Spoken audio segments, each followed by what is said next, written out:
अस्सलाम वालेकुम दोस्तों, अभी ये खबर सामने आई कि प्राइम मिनिस्टर हाउस को आर्मी चीफ से मुतल्लिक समरी मौसूल हो गई है और इसमें 5 नाम शामिल हैं और आसिम मुनीर का नाम भी शामिल कर दिया गया है। एकदम से मीडिया पर खबर आई, लेकिन इस पर ख्वाजा आसिफ जो कि इस मुल्क के वजीर दिफा हैं, उन्होंने भी इस पर क्या बयान जारी किया वो आपके सामने रखते हैं। फिर सारे खेल के बारे में भी आपको बताएंगे कि ऐसा क्यों किया गया। वजीर आजम शहबाज शरीफ से वजीर दिफा ख्वाजा आसिफ की मुलाकात हुई। ख्वाजा आसिफ ने मीडिया से गुफ्तगू करते हुए कहा, वजीर दिफा ख्वाजा आसिफ ने कहा कि आर्मी चीफ की तकर्री के हवाले से तरीके कार का आगाज हो गया है, ताहाल समरी मौसूल नहीं हुई। समरी वजारत दिफा से आइंदा 1-2 रोज में भिजवा दी जाएगी। रिपोर्ट के मुताबिक वजीर दिफा ख्वाजा आसिफ ने गुफ्तगू करते हुए कहा कि समरी ताहाल वजारत दिफा में है। 25 नवंबर तक आर्मी चीफ की तकर्री का अमल मुकम्मल हो जाएगा। उनका कहना था कि समरी में 5 या 6 नाम होंगे,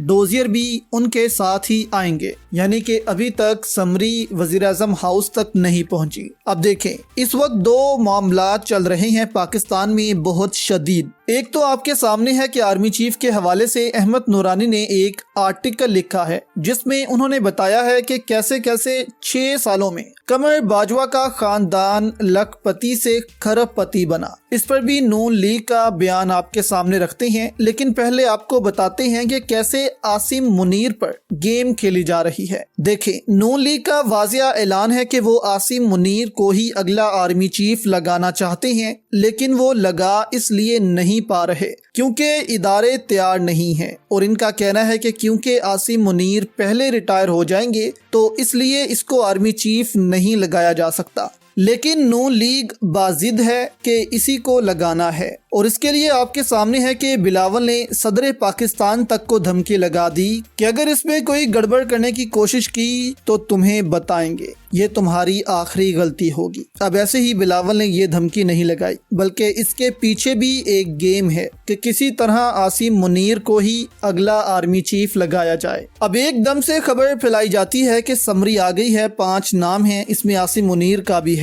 इससे गेम ये खेली गई है कि पहले ही बता दिया जाए कि ये नाम आ गए हैं, ताकि इन 5 नामों की ही समरी आए प्राइम मिनिस्टर हाउस में, और इदारा भी कहे कि अब ये नाम डिस्क्लोज हो गए हैं तो चलो इनको ही फाइनल करते हैं। लेकिन नहीं, यहाँ अभी भी इदारे और हुकूमत के दरमियान डेडलॉक है। और राना सनाउल्लाह कह रहे हैं कि इमरान खान के पिंडी आने से पहले ही आर्मी चीफ का नाम सामने आ जाएगा। अब ये इमरान खान की 26 नवंबर की कॉल से भी डरे हुए हैं कि पता नहीं इमरान खान 26 नवंबर को क्या करते हैं पिंडी आकर, और कहीं हम ही ना फंस जाएं। अब दूसरी जानिब आप देखें कि कमर बाजवा के खिलाफ एक आर्टिकल आता है जिसमें बताया गया है कि कैसे कमर बाजवा का खानदान 6 सालों में इतना अमीर हो गया। दूसरी जानिब नवाज शरीफ के खिलाफ भी तस्लीम हैदर के इल्जामात आपके सामने हैं। ये तो दोबारा कह चुके हैं कि 200% मरियम नवाज और नवाज शरीफ हैं इसके पीछे, इनको फौरी तौर पर गिरफ्तार कर लिया जाए। इंक्वायरी हुई तो साबित हो जाएगा कि यही इसके पीछे हैं। तो यहाँ अब पता लगता है कि कुछ लोगों को फंसाकर कुछ लोग बचना चाहते हैं।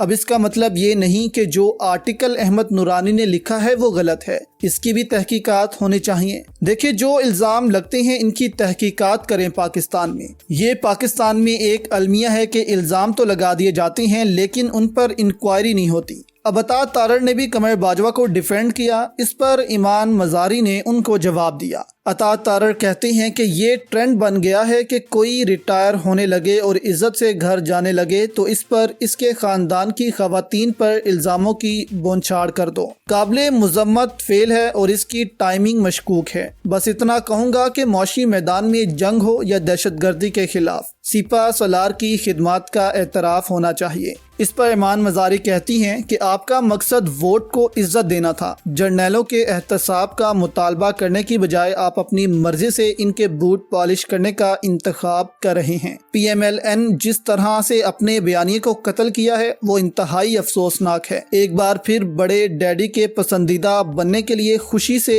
ऐसा कर रहे हैं। तो इस वक्त हर कोई इमरान खान पर गोली वाले हमले के बाद 3 नाम ले रहा था, और इसमें से एक नाम तो बहुत ज्यादा ही लिया जा रहा था क्योंकि पाकिस्तानियों के लिए वो न्यू था। अब लग ऐसा रहा है कि वहां से ध्यान हटाकर पहले घड़ी पर किया गया और वहां से फिर काम नहीं बना तो फिर नवाज शरीफ और कमर जावेद बाजवा की तरफ कर दिया गया। हम ये नहीं कह रहे कि कमर बाजवा पर जो स्टोरी आई है वो फेक है या नवाज शरीफ बेकसूर है, उनकी तहकीकात होनी चाहिए, लेकिन इससे बचने की कोशिश जो कर रहा है उसको भी पकड़ा जाना चाहिए और इससे भी पूछा जाना चाहिए कि आखिर ये मामलात क्या हैं। अब अगर कमर बाजवा के असासे 6 सालों में बहुत ज्यादा बढ़ गए हैं और इनका खानदान 6 सालों में लखपति से खरबपति बन गया है, तो सवाल यहाँ पूछा जाना चाहिए कि बताया जाए कि इतने असासे एकदम से कैसे बन गए। अगर साबित हो जाता है तो बहुत अच्छा है, उनसे माफी मांगनी चाहिए। इसी तरह नवाज शरीफ, जरदारी और इमरान खान के भी असासे चेक करने चाहिए। कोई भी कानून से ऊपर नहीं होना चाहिए।